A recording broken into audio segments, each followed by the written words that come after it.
When I tell people about my life, I usually start by saying it ended once before. Not in the way you'd expect, not with my own death, but with the loss of everything that gave my life meaning. I was young, in love, and carrying a child I believed would be my whole world. And then, in a single night, it was all taken from me. My fiancé, gone. Our baby, gone. I can't even put into words what it felt like, standing in that hospital room with silence pressing down on me like a weight. There was no heartbeat, no laughter, no promise of a future anymore.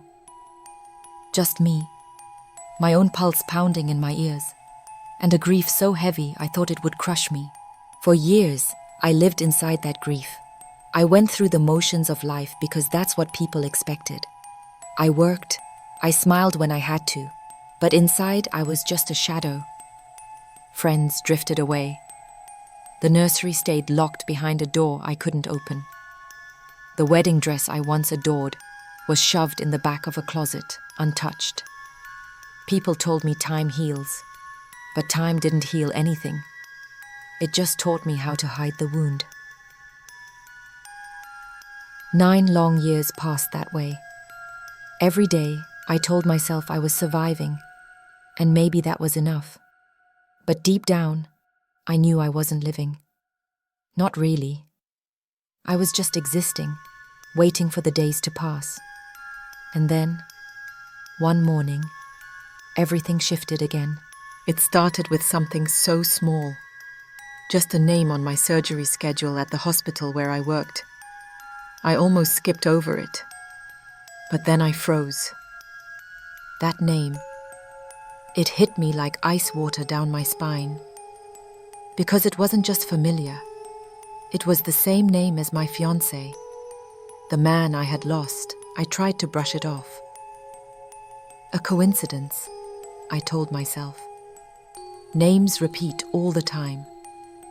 But when I walked into that operating room and saw the child lying there, something inside me broke. I can't explain it, at least not in a way that makes sense. But the moment my eyes landed on that child, my heart stopped. Their face, the curve of their mouth, the way their eyes searched the room. It was like I was staring at the life I had once dreamed of. The child I never got to hold. The child I thought was gone forever. I stood there frozen, unable to move, unable to breathe. And then the whispers started. My colleagues glanced at each other in that way I knew all too well. A nurse muttered something about where the child really came from, her tone sharp, almost accusing. Words slipped into the air like poison. They don't belong here. They're not one of us. I felt my stomach twist because I had heard those words before. Back when my fiancé and I were building our future, neighbors used to say things like that. Not to our faces, never out loud, but in hushed conversations, in the way their eyes lingered too long. And then, little by little, families began disappearing from our street, moving away quietly in the middle of the night. No goodbyes, no explanations, just gone. I told myself it was coincidence. I told myself I was imagining things, but deep down, I knew.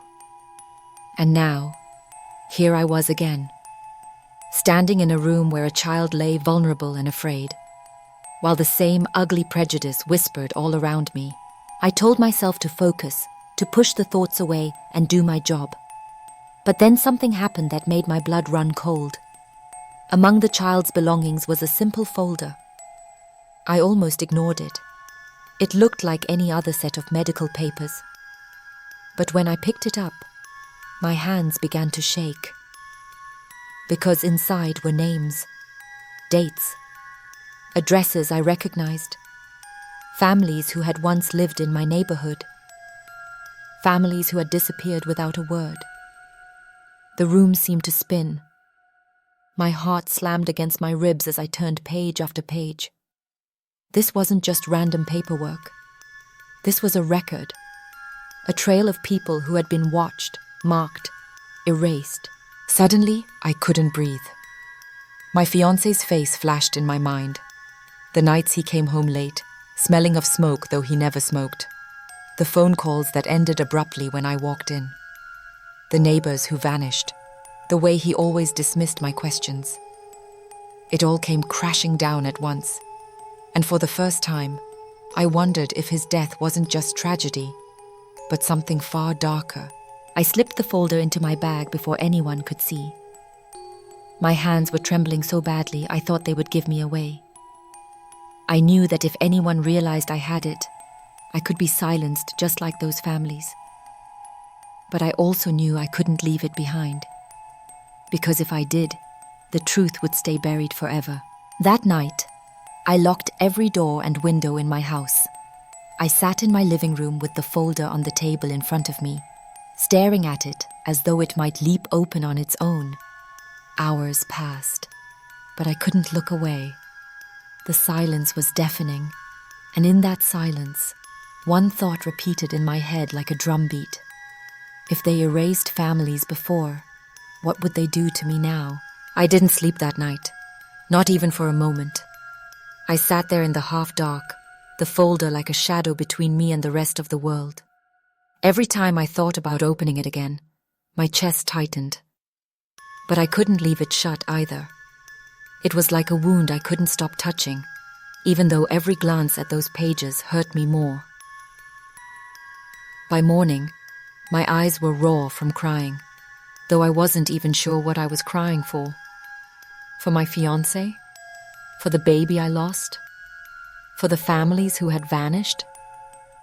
Or maybe for myself, because I finally realized how blind I had been all those years. When I dragged myself back to the hospital the next day, everything felt different. The hallways seemed too quiet, the faces of my colleagues too watchful. I kept wondering if they knew, if someone had noticed the folder was missing. Every time I caught a nurse's eyes lingering on me, my stomach clenched. My heart jumped at every sudden sound, the crash of a tray, the buzz of a pager. I felt like I was being hunted, even though no one had said a word. And then there was the child. I couldn't get them out of my mind. The surgery had gone well, but when I walked past their recovery room, I froze in the doorway. They were awake now, their small body curled under the blanket, eyes too large for their face. When they looked up at me, I felt it again. That pull, that thread connecting us. It was as if fate itself had placed this child in my path, daring me to look away. But it wasn't just about resemblance anymore. It wasn't just about the name. It was about those papers. Because if what I held in my bag was real, then this child wasn't here by accident. They were part of the same pattern, the same cruelty that had taken my fiancé, my baby, and countless families before them. I couldn't stop thinking about the whispers I had overheard. They don't belong here. They're not one of us. It was the same poison, still alive, still feeding on innocent lives. And the more I thought about it, the more my fear hardened into something else. Anger. But anger didn't erase the fear. That night, when I came home, I checked the locks 3 times. I closed the curtains tight. I sat with the folder again, forcing myself to read through it, every single page. And what I found only made the dread worse. There were notes written in the margins, sharp, deliberate handwriting. Details about families, about when they moved in, when they left. Notes about their children, their schools, even their daily routines. It wasn't just a list, it was surveillance. And some of those notes, I recognized the handwriting. It was his, my fiancé's. My hands shook so violently that I dropped the folder onto the floor. Pages scattered around me, faces and names staring up like ghosts. My chest ached so badly I pressed my hand against it, as if I could hold myself together by force. The man I had loved more than anything, the man I had planned a life with, had been part of this. Not just a bystander, not just someone who looked away. He had kept records. He had played a role in driving those families out. The grief I thought I had buried tore back open, sharper than before. My love, my loss, my memories, all tangled up in this ugly truth. It felt like my whole life had been built on a lie. But as much as I wanted to scream, to throw the folder into the fire and watch it burn, I couldn't. Because if I destroyed it, then the truth about those families would die with it. And deep down, I knew I couldn't let that happen. For days, I walked through life like a ghost. I went to work, I smiled when I had to, but every second I carried that weight inside me. I jumped at shadows. I thought I saw people watching me. Once, as I left the hospital late at night, I swore I heard footsteps behind me. Steady, deliberate. When I turned, the street was empty, but the fear clung to me all the way home. Meanwhile, the child was still there, recovering slowly. I visited their room when I could, standing quietly at the door, afraid to get too close, but unable to stay away. They never said much, just looked at me with those wide, searching eyes. But every time, it felt like they were asking me something without words. Asking if I would protect them. Asking if I would finally see what I had ignored for so long. I didn't have an answer. Not yet. One evening, when I was leaving the hospital, I overheard two doctors speaking in hushed voices. They didn't see me standing in the shadow of the hallway. "That kid shouldn't even be here," one said, bitterness in his tone. "They never stay, you know that." The other nodded, glancing over his shoulder, as if to make sure no one was listening. "It's better that way. Less trouble for everyone." I stood frozen, my nails digging into my palms until they drew blood. Less trouble for everyone. That's what they thought children were. Trouble. That's what they thought families were. Something to erase. I walked away before they saw me, but the words followed me home, echoing louder with every step. That night, sitting in the dark with the folder open once again, I finally admitted the truth to myself. My fiancé had been part of it. My neighbors had been part of it. And now, the same sickness was circling around this child. And I realized something terrifying.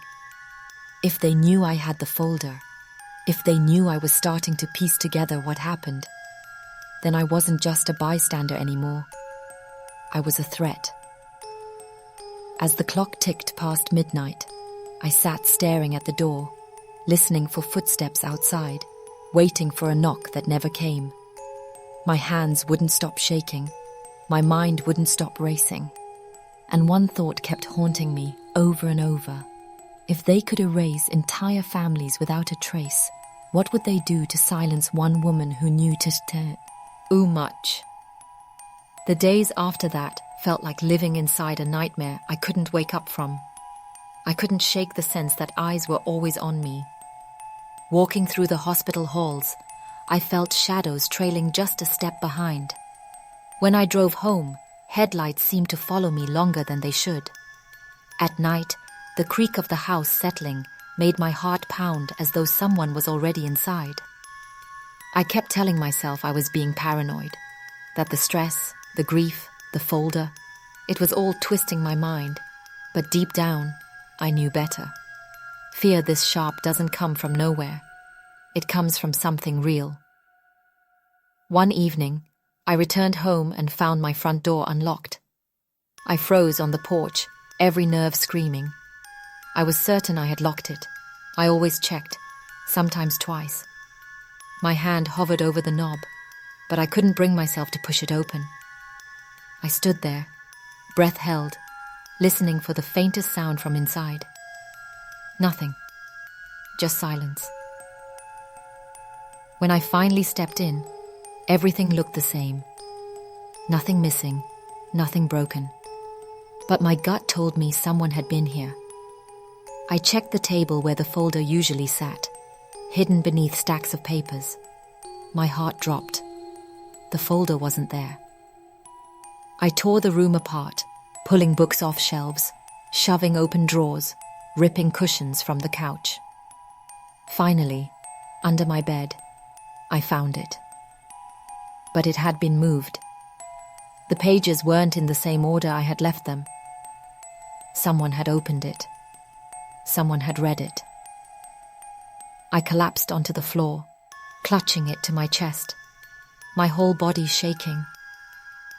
Whoever they were, they knew what I had. And now, they knew I knew. At the hospital the next day, the tension only grew heavier. I passed through the corridors, feeling the weight of stairs following me. Colleagues who once greeted me with easy smiles now avoided my eyes. Conversation stopped when I entered the room. It was like the air had shifted, charged with something dangerous and unspoken.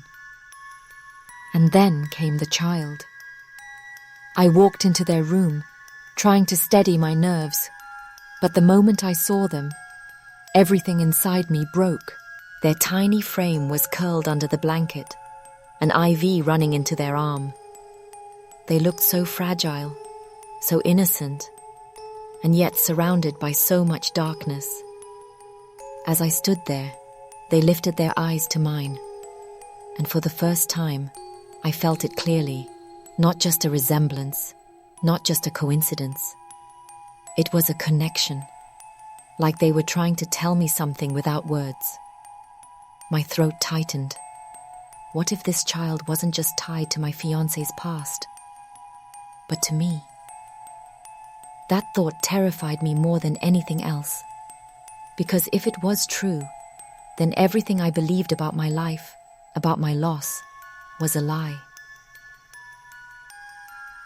Later that night, I forced myself to read deeper into the folder. I didn't want to, but I couldn't stop. My hands trembled as I turned the pages until I found one that made me gasp out loud. It wasn't just about families who had been pushed out. It was about my own fiancé. Notes in the margins about his involvement, about meetings late at night, about keeping track of problem neighbors. And then, near the end, a single entry that made my blood run cold. Rose, pending. My name written in his handwriting. I stared at it, my breath shallow, my chest aching. Had he been planning something against me? Was I supposed to be next? Or had he written it as a warning to himself, a reminder to protect me from the others? I didn't know, and the not knowing cut deeper than the truth ever could. My vision blurred with tears as I clutched the paper. The man I had loved, the father of the child I lost, had been part of this. Whether willingly or out of fear, I would never know. And now, the weight of his choices had come crashing back into my life through this child. That night, as I lay in bed with the folder beside me, I couldn't shake the feeling that someone was outside. I rose slowly, heart pounding, and peeked through the curtains. Across the street, a car sat idling, its head, lights off. I could just make out the silhouette of someone in the driver's seat, staring at my house. I stumbled back from the window, clutching the curtain closed. My mind raced. Were they watching me? Waiting for me to make a move? Or were they deciding when to make theirs? I spent the night sitting in the living room with every light on, gripping the folder like a shield, waiting for something to happen. Every creak of the house made me flinch.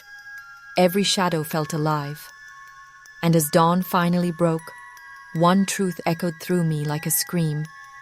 I wasn't safe anymore. Not in my home, not at work, not anywhere. And the child wasn't safe either. I knew then that I had a choice. I could keep running from the truth, burying it deeper, pretending I never found the folder. Or I could face it, risk everything, even my life, to bring it into the light. But as I sat there, exhausted and terrified, one question haunted me more than all the rest. If entire families had been erased before, what would they do to me? And what would they do to that child if I dared to speak? The morning light didn't feel like safety. It felt like exposure. I sat by the window, gripping that folder until my knuckles turned white, watching the empty street outside. The car was gone, but its memory lingered like a shadow pressed against my skin. I told myself maybe it had just been a neighbor. Maybe I'd imagined the figure inside. But deep down, I knew. Whoever they were, they wanted me to know I was being watched. I dragged myself to the hospital, exhausted, eyes stinging from lack of sleep. Every hallway felt narrower, every voice sharper. The whispers followed me like smoke, and when I stepped into the child's room, I nearly collapsed from the weight of it all. They looked at me with those eyes again, big, searching, carrying something too heavy for someone so small. I tried to smile, tried to act normal, but my chest burned, because no matter how hard I fought it, I couldn't shake the thought that this child might be connected to me, the way they tilted their head when they were confused, the curve of their mouth when they tried to smile through pain. It was like watching pieces of myself come to life in someone else, and it terrified me. That night, I made the mistake of leaving the folder out on the kitchen table. My nerves were shot, my mind spinning, and I just forgot. Sometime after midnight, a sound pulled me from half sleep. A soft scrape, like metal against wood. I froze, listened. There it was again, closer this time, a floorboard groaning under someone's weight. My breath caught in my throat. I slid out of bed, barefoot, every step trembling as I reached for the phone. But before I could dial, I saw it. My front door, slightly open, moving. I couldn't breathe. My hands shook so badly I almost dropped the phone. Then I heard it. The sound of pages shuffling. Someone was inside. Someone was touching the folder. I didn't think. I just moved. Rushed into the kitchen, flipping the light switch on so hard it nearly snapped. And there he was. Not a stranger. Not a masked intruder. But a man I recognized. A neighbor. Someone I'd waved to in passing, exchanged small talk with over the fence. He stood frozen, his hand still on the folder, his face caught between anger and fear. "Alec," he said quietly, almost pleading. "You weren't supposed to find this." My heart slammed so hard it drowned out his voice. "What are you doing in my house?" My voice cracked, but I tried to sound strong. He stepped toward me, hand raised like he wanted to calm me. "Listen, you don't understand. This isn't about you. It never was. You should have just left it alone." The words felt like poison. My knees weakened, but I stood my ground. Then why my name? Why was I in there? His eyes flickered, just for a moment, before he looked away. And that silence, that hesitation, told me more than his words ever could. "It was never supposed to come to this," he whispered. "But you can't talk about it, not to anyone. Do you understand? If you do, you and that kid will be fine. But if you don't..." He didn't finish. He didn't have to. The weight of the threat filled the air like smoke choking my lungs. I wanted to scream, to run, to fight, but I couldn't move. All I could do was stare at the folder, lying open between us, the secrets bleeding into the air around us. Then, as suddenly as he came, he left, slipped out the door like a shadow. The silence he left behind was worse than the sound of him being there. Because now I knew. I wasn't just imagining it. I wasn't paranoid. They were real, and they were watching. The next day, I couldn't bring myself to go to the hospital. Couldn't face the stairs, couldn't face the child, couldn't face the truth that was now alive and burning in my chest. I sat at home with the curtains drawn, clutching that folder like it was the only thing tethering me to reality. But then my phone buzzed. A message. Unknown number. We warned you. No punctuation. Just those 3 words, glowing on the screen like a death sentence. My throat closed, my vision blurred. I dropped the phone, hands covering my face as sobs tore out of me. Because it wasn't just me anymore. It was the child. If they knew I was digging, if they thought I might speak, what would they do to that child lying helpless in that hospital bed? That night, as I sat in the dark with the folder spread out before me, I thought about running, about packing a bag, driving until the roads gave out, leaving everything behind. But where would I go? And how could I live with myself knowing I'd left that child to face them alone? No, I couldn't run. I had to decide. Was I going to stay silent, protect myself, bury the truth? Or was I going to risk everything to expose it, even if it meant my life? The fear was unbearable, but so was the thought of doing nothing. And as I sat there, shaking, tears streaking down my face, one thought burned so bright it nearly consumed me. If they thought fear would silence me, they had no idea what they'd created. I barely slept that night. Every time I closed my eyes, I saw his face, the neighbor in my kitchen, his hand on the folder, his voice whispering that warning like a curse. You should have just left it alone. But I couldn't. I knew too much now. And knowledge has a way of demanding something from you. You can't unsee it. You can't unknow it. You either bury it, or you fight with it. The next morning, I went to the hospital. My body felt heavy, like I was dragging chains behind me. But something inside me had shifted. Fear was still there, yes, gnawing at my insides, but it wasn't the only thing. Anger was there too, and something else I hadn't felt in years. Resolve. When I walked into the child's room, I froze. They smiled weakly at me, even through the tubes and wires. That fragile, brave little smile. It nearly broke me. I sat by their side, my hands trembling as I brushed hair from their forehead. In that moment, I knew. This wasn't about me anymore. It wasn't even about my husband or the past he had hidden. It was about this child, and all the families who had been erased before. If I stayed silent, I would be no different than the man I loved, no different than the neighbor who stood in my kitchen. That night, I laid everything out on my dining table. The letter, the photos, the lists of names. The folder felt like a weapon. I thought about who I could trust, who I could turn to. My first instinct was the police, but the warning echoed in my mind. You weren't supposed to find this. If they had people inside, if the rot went deeper than I imagined, then handing it to the wrong person could be the end of me. So I made a choice. I scanned the documents, every page, every photo.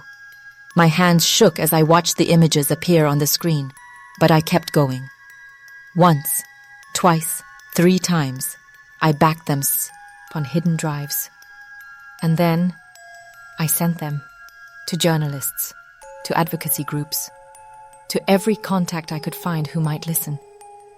My heart pounded so loud I thought it would shatter my chest. The moment I hit send, I knew there was no going back.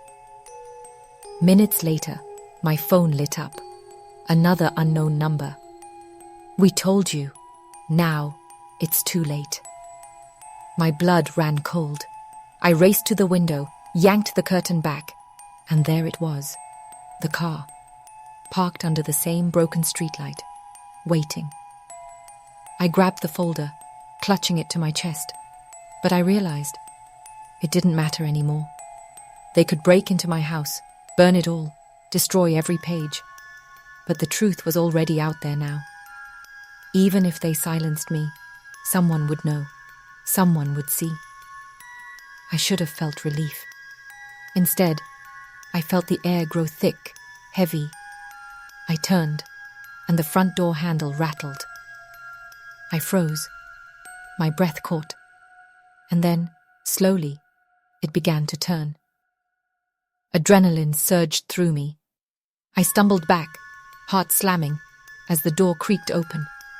A figure stepped inside, dark against the dim light. But it wasn't the neighbor. It wasn't anyone I recognized.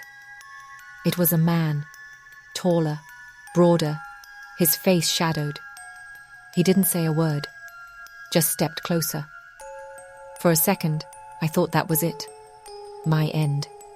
But then, sirens, loud, piercing, flooding the street outside. Red and blue lights burst through the window. The man froze, glanced over his shoulder, and then bolted.